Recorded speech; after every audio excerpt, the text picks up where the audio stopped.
Napakainit na tanghali sa ating lahat.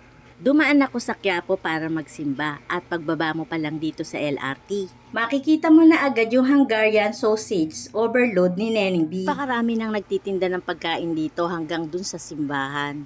At eto pa nga yung isang sikat dito sa Carriedo, ang baga ng baboy. Napakaraming tao at karamihan nakatutok ang cellphone sa mga nagtitinda.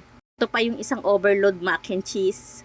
Tsaka ito pa yung pinipilahan ngayon na lechon with rice, fried siopaw, at ang pinagkakaguluhang dragon fruit shake. Sa init ba naman ng panahon kaya napakabili ngayon nito.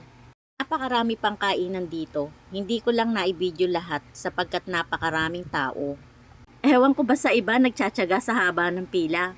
Pag ako nakita kong mahaba ang pila, ayoko na. Dahil hindi naman talaga yun ang sinadya ko dito.